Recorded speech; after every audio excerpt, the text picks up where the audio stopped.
What's up, everybody? Welcome to another episode of Mike and Ant, hosted by yours truly, Mike and Ant. And on Yes, today's episode, we're going to talk about the Utah Jazz tanking. But hey, before we get into that, before we get into that, Mike, how you doing tonight? I'm doing good, man. I'm waiting to get to this new setup. I can have my headphones on, no more echoing, better video, better audio. But man, I'm doing good. Still trying to just get out the snow, man. How you doing out there in the beautiful weather of LA? Man, it's been hot as shit out here. Like it don't make no Mhm. sense. Even for Cali standards, it's been hot. Yeah, we'll take a little bit of it. We still got like 4 feet of snow out front of the house. Man, over here it's like 90 degrees. Like that's not even normal for Yeah. March now. Lord of mercy, Lord of mercy. But before we get into anything, though, I want to start things off a little bit on a sad note, and I just want to say rest in peace to University of Colorado quarterback Dominique Ponder, as he died this morning in a car accident. So, Sheesh. yeah, only 23 years old, still had a whole life ahead of him. It's unfortunate what happened, and unfortunately, it's the second week in a row we're starting a show like this. But Yeah. I just want to say rest in peace to him and his family.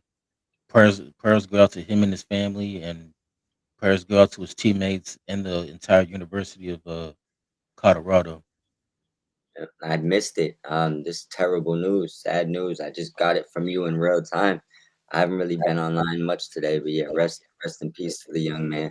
Sad, tragic story. No matter how somebody lose their life that young, but he had obviously a lot of life to live. So, got to give him the 10 seconds, my brother. Rest in peace to Ponder.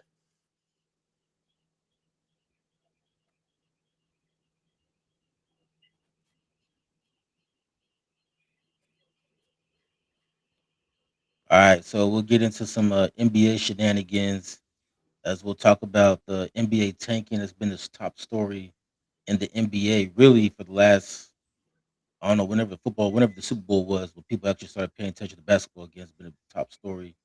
Yep. Mainly with the Utah Jazz. So the Utah Jazz they got caught tanking. So what they were doing was that they were playing their best players for like the first 3 quarters. They'll get up to these big leads, and then like the coach would just like bench their best players for the entire fourth quarter. Even though like okay, you say you're up 17, so you take your starters out, that makes sense. But once the team starts coming back and all of a sudden that 17-point lead is down to like five, common sense about okay, let me put my starters back in and try to win this game. Utah's like, nah, we good. We're gonna keep playing the backups and whatever happens, happens, I guess. Yeah. So the NBA was like, this doesn't make any sense. We're gonna fine y'all 500,000. And so the Utah Jazz is like, well, okay, you're gonna find us 500,000. We're gonna put our best player on IR. He got hurt. He hurt his hip, and then we're gonna put Jaren Jackson. I know we just traded for him, but all of a sudden we determined that he needs knee surgery just to clean up. But normally a cleanup only takes like a couple weeks to heal. This is gonna take like 6 months. Season So ending, huh? yeah, season ending cleanup surgery. And so the NBA is like, well, why would you trade for a guy that needed knee surgery? Doesn't make any sense. And then for Laurie Marketing with his hip injury, the NBA is like, we don't believe you. We're gonna send our own doctors out there to look at him Yeah. just to So we make ain't sure falling that he for that wasn't hip pointer. bullshitting. Yeah, and Utah's like, look, the man's hurt. Like, I don't know what you want us to do. We ain't taking this. These guys just got hurt. Yeah. You got a baby bruise. Yeah. Mhm. But So yeah, I mean, if you're the NBA, what do you do with the Utah Jazz? Because like they're clearly not taking this shit seriously. Like even the NBA finding them, they still trying to work around that shit by putting guys on IR. I mean, this isn't the first time a team's tanked. Obviously, it won't be the last. I mean, it might be a little bit more blatant than some of the last ones that was tanking. Um, but I guess I would say is the like I said, the blatant part I think is what this is about because the NBA has a lot of nerve because we know they be rigging lotteries, they be rigging all types of stuff. That's why they're telling the Jazz to hold their beer because they know who's getting the lottery picks anyways. Yeah. So it's like, bro, you making us look a fool. We ain't giving you that pick anyways. You know what I'm saying? So a little bit of jokes there, a little bit of seriousness. But with the jokes aside, the NBA does need to make a stand on stuff like this when it's right in front of their face. Reason being is, um, the integrity of the NBA has been at stakes for like I don't know a while now. Um, especially this season with all the gambling issues and the feds, looking up after looking up yeah, or we're investigating them, I should say. yeah, you got whether it's that, whether it's teams stacking, all-star teams, whether it's people demanding where they're going, with their diapers and their tissues out, being big babies. No matter what it is, the NBA just has a lot of problems. So if you're gonna do things like this in front of their face, you got to come down hard on them if you could find proof, just so teams don't do this. It's like if you're gonna tank, you're gonna tank, but you got to at least go out there and try. You know what I'm saying? So I get the NBA's point, but I also get from the Jazz's standpoint, um, they don't feel they're good enough to compete, and they want high picks. So you gotta do what you gotta do sometimes. Well, see, when they play their starters and they're getting these big leads, to me, it tells me that they are good enough to compete. I just think that what they're doing is that this is everybody says it's supposed to be like a deep draft. Like this is one of the best draft classes we've had since like Yeah, I'm putting it up there with like the '96 draft with like AI and Kobe, or yeah. the I don't '03 think we'll draft be with there, but I know what they're saying, but I don't yeah, think or it's the one of '03 those. draft with like LeBron, Melo, and Yeah, D Wade. yeah, So I think for Utah, it's like, okay, this is a deep draft. We have an opportunity to get one of these players, and so let's just tank. 'Cause, another team that nobody's really talking about, and I think they're tanking, even though they're using Tyrese Halliburton's injury as an excuse, yeah, is the Indiana Pacers. You can't tell me that they went from going to the NBA Finals last year, and I yeah, know they lost their best player, but you don't go from that to being the worst team in the NBA. yeah.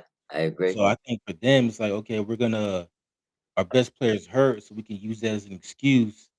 We can tank, get one of these top players in college right now, and then when Tyrese Halliburton gets back, plus our top draft pick, we might be in the finals again next year. Might even win it this time. So I think that's what Utah's thinking is like we can get one of these top players in college, and you pair him with Lauren Marker and Jaren Jackson and Ace Bailey, who they drafted last year, who a lot of people thought was the second best player in college behind Cooper Flag. Yeah, Utah's like we got something here. But I think another problem too that the NBA kind of put themselves in is these trades. So what fucks up Utah is that they traded their first round pick to OKC, mm, but it's protected. So what that means is that if during the lottery, let's say Utah picks their pick falls between 1 through 7, they yeah, keep their pick. But if it's like 8 through 30, the pick goes to Oklahoma. yeah, So it's like for Utah, it benefits to the tank because therefore the more games they lose, the better chances they have in the lottery of getting the top 7 pick, which means they get to keep their first round pick and it doesn't go to the Thunder. yeah. One So I one think other the NBA needs to change their rules saying that if you're gonna trade a first round pick, you can't do this. Oh, it's top 5 or top 10 protected. Like, no, you Yeah, traded your first round pick. That yeah, team that you traded to gets the first round pick. yeah. I agree. I agree. There's also one other thing that okay, I got tired out of nowhere. There's also one other thing that I want you to think about. This isn't the NFL where you gotta kind of maybe word things or do things a little bit more articulate when it comes to money, math, and trades involved, things like that. Um, when it comes to the NBA, remember, we've seen teams in three-way trades, even sometimes bigger than that, even in two-way trades sometimes just pay money for picks. Like that's the one thing that with the NBA, like so in just playing devil's advocate, if you're the Jazz, just think of it like this. If the Cavs and the Celtics is trading and they need money like to be a part of that trade and they can't make it right, sometimes they'll give the Jazz a first round pick just saying in general, any team, to just pay that. Like all you're doing is putting money and we're sending back picks and a part of a three-way trade. But in the grand scheme of things, you bought a draft pick. That's basically what you did, right? So in a scenario like this, and this could be why the Jazz literally was like, I don't give a, you feel what I'm saying? Like, I don't give a flying fuck. Because if they get in that top seven, they'll gladly take the fine the same way they would have paid for a top seven pick. You see Well, yeah, what? that's another thing too, because like these owners, they're billionaires. So Yeah, to a billionaire, 500,000 ain't shit. So yeah, okay, we'll pay it. so you see the logic here, Yeah, right? It's like, look, no fine, give away the ninth pick in the draft. Take a fine and maybe get like pick three. Bro, they're telling the NBA, I take the fine. That's what they're yeah, telling them.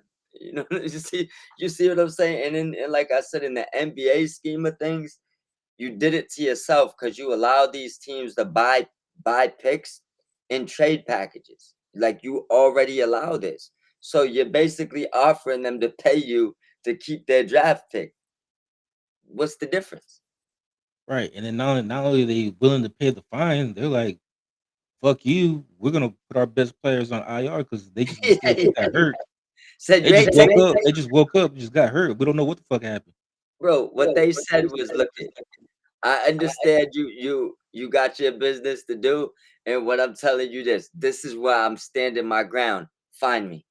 They're going on IR. Do your worst. that's that's why the And then doctors. not only that, but then it's like, okay, not you find me, but then we're gonna put our best players on IR, and then we dare you to prove that they're not hurt. Yeah. And when you come over, make sure you hold my beer. Yeah, You know what I mean? So yeah, bro, they don't care, man. They're willing to pay the fine. I think from in the big, from the outside looking in, it's probably the smart move for the Jazz. Um, take the fine, and if you could get a top player in the draft, no one's gonna care about the fine you took if you get one of the top 3 to 5 best players in the draft. You see what I'm saying? that's what I say about just tanking shit in general. Is that if I'm a Utah Jazz fan and we get one of these top players in college, and then all of a sudden the next 10, 15 years, we're contenders again, like we were during the Karl Malone, John Stockton years. Yeah, We'll take this year of tanking and being ass if yeah. it benefits us in the long run. I So I think just not only does the owner look at it that way, I think the fans look at it that way too. Yeah, I agree. The only one thing that the problem is here is integrity wise, you can't be this blatant because you don't want, you know, one get away with it and then three of them are doing it next year and it's just like they're throwing because there's a lot of other things that people don't factor in. The Jazz already have a terrible market, right? They're not really a big market team. You know what I'm saying? So there's that. They don't have big stars and it's hard to make bottom dollar when you have nobody on the court. But yeah, It's that's like, the thing. Though. They have a hard time getting free agents because nobody wants to live in Utah. yeah, I know, but who wants to watch the games when you're two, three okay people are on the IR? Like, so now you got to think of like bottom line. Like, how many tickets are you selling? What do your jersey sales look like? Who's in there to buy food? Like, at this point, like your stadium's probably losing. You see what I'm saying?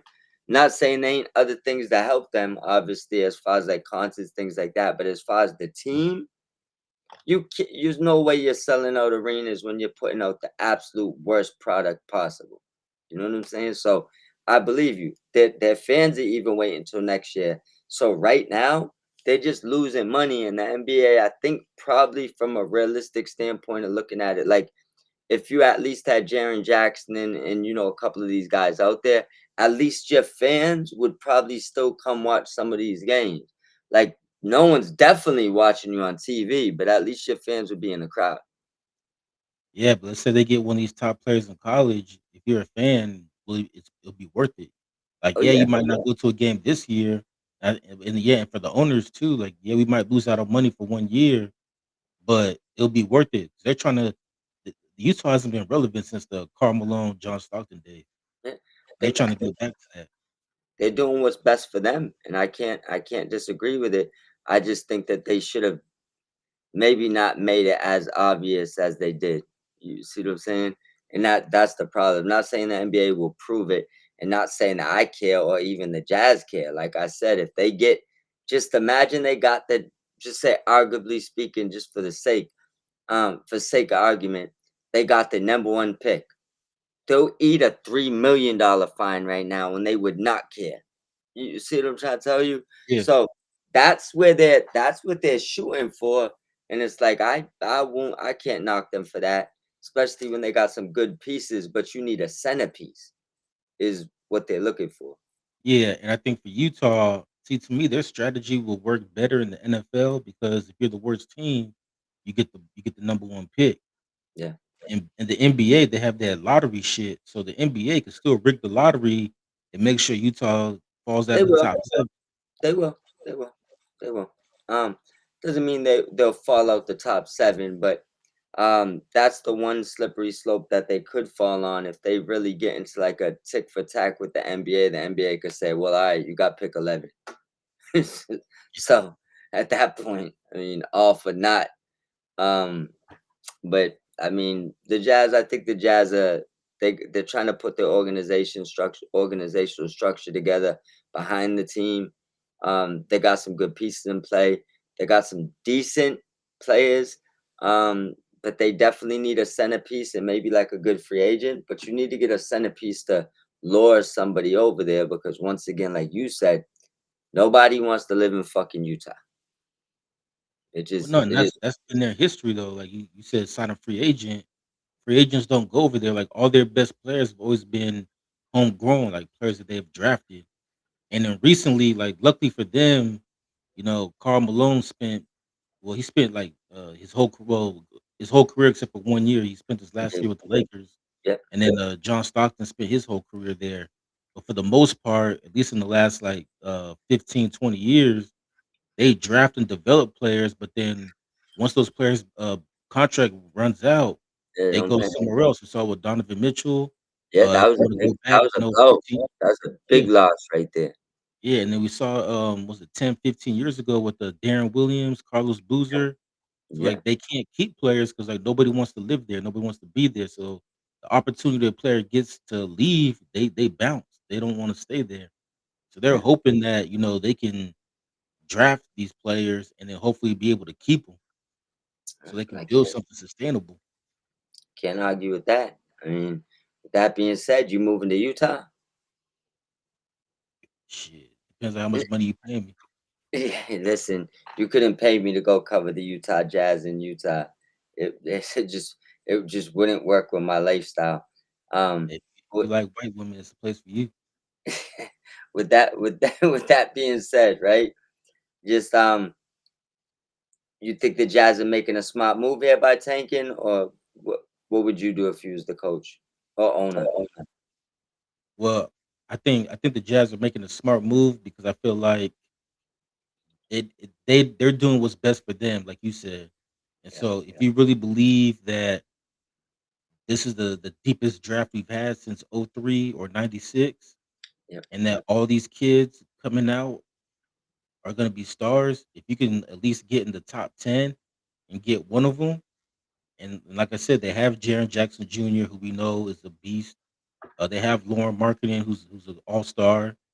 Ace Bailey, he's having a tough rookie year, but if he Blake becomes the Bailey. player that a lot of people think he could become, you got yourself a squad there, and then you add that with one of these top, players out of college, Yeah, Utah, they might be setting themselves up nicely, and so if I'm the Jazz ownership or front office or coach, I think they're doing the right thing because as we just talked about, they have a hard time getting free agents. No free agent's gonna get there, so they gotta do what's best for them to improve their team, but I also understand why the NBA is, getting on the ass about it. yeah. I think they're doing the right move. And I think you're right. I think you nailed it. They need to get as many young players as they can at once to grow together and hopefully enjoy Utah and decide to stay there.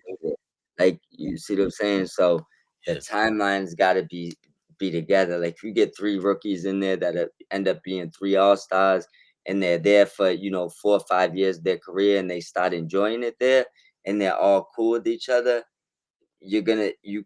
it kind of how they found the conglomerate with Stockton and Malone that stayed with each other, but bringing in guys that, already did 8, 9 years in the NBA, but they're not going to Utah. It's like Oh, that might be your last stop when no one's calling you. Hope you could get a little revamp and get maybe traded out of there or something. But I yeah, I I watched agree. the yeah, I watched a documentary about the Buffalo Bills, Yeah, and, Jim Kelly was talking about how when he got drafted there, he didn't wanna go. Like, he didn't wanna play in Buffalo, want nothing to do with Buffalo, but fortunately for him, he got there, met his wife there, raised a family, and ended up liking it. So that's what Utah's hoping, that they could draft a player who ends up just really liking Utah and, decides this is where I wanna be for the rest of my life. yeah. Well, with that being said, good luck and shout out to the Utah Jazz. Um, I hope I think we'll see big things out of Ace Bailey going forward as far as his career. Obviously not this year. He'll probably be on the IR next if he isn't already there. But Well, part of me too wonders, like, is he doing this to kinda, like, get out rebel of a there. little bit? Because remember, he said the reason why he fell from, Didn't want to a go lot of there. people think he's gonna go number 2, but he fell to number 5 because he said, "I only wanna play for Brooklyn or the Wizards." And Utah's like, "We don't give a fuck where you wanna play, we drafting you anyway." Yeah, and we So got I want Vansky this if you team. want to hold Yeah. him. No, I mean, but I I don't think he's rebelling. I think he's just having a tough time his first year. I think that's what it is. But with that being said, man, we ain't go give the Utah Jazz an hour, my brother. Let them know where to find us. Alright, you can find us on Spotify, iHeartRadio, Apple Podcasts, Spreaker, and Amazon Music. Absolutely. And don't forget to smash the like button, subscribe, comment, and head on over to Twitter at Mob Squad 508 and at Inspector underscore Ant. But until next time, we out. Yeah, peace.